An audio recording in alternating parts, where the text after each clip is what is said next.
आज की तिथि कोटि कोटि जन्माष्टमियों के समान है।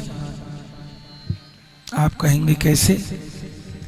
बोले श्री कृष्ण जन्माष्टमी को तो एक श्री कृष्ण प्रकट हुए,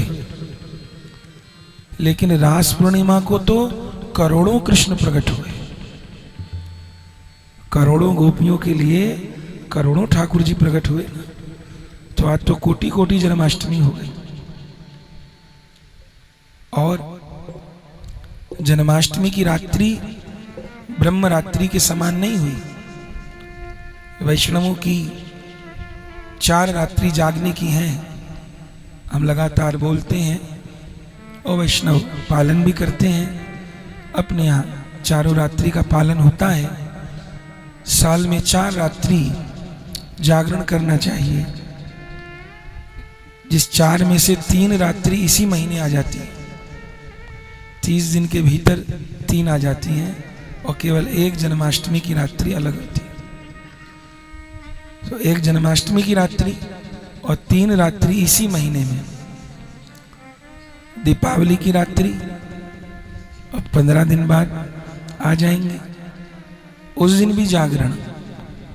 ठाकुर जी को शयन नहीं, क्योंकि प्रभु ने शयन नहीं किया, गिरिराज जी की परिक्रमा श्यामा श्याम ने दी। तो दीपक जोड़े और ठाकुर जी विराजे। बड़ी दीपावली को जो श्रृंगार होते हैं वही अगले दिन भी रहते हैं। शयन नहीं होता दीपावली की रात को।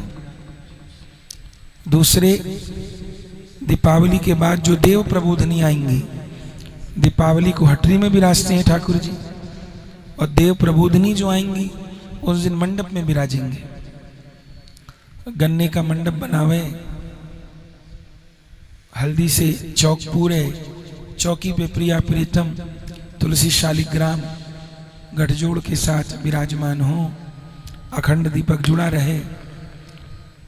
उस दिन देव दिवारी होती है। तो उस दिन ब्याह हुए। भांडीर वन में ब्रह्मा जी ने श्री राधा कृष्ण का विवाह कराया और तुलसी शालिग्राम जी का विवाह तो हुआ ही। तो वो जागरण की रात। तीसरे जन्माष्टमी की रात, उस दिन भी शयन नहीं हुए। जन्माष्टमी के श्रृंगारी नवमी को रहते हैं। अगले दिन नवमी जो मंगला होती है वो पालने में होती है। ठाकुर जी सोए नहीं, मथुरा प्रगटे, गोकुल आए, इधर से उधर, शयन नहीं हुआ। तो शयन नहीं होता। 3 रात्रि वो और चौथी रात्रि ये, शयन नहीं हो, क्योंकि ठाकुर जी रास किए। पर चारों रात्रि में कोई भी रात्रि ब्रह्म रात्रि के समान नहीं हुई। जन्माष्टमी की रात्रि भी उतने काल की रही, दीपावली की रात्रि भी उतने काल की रही, और प्रबोधनी की रात्रि भी उतने काल की रही। लेकिन शरद पूर्णिमा की रात्रि ब्रह्मा जी की रात्रि के समान हो गई। माने कोटि कोटि रात्रि का समावेश एक रात्रि में हो गया।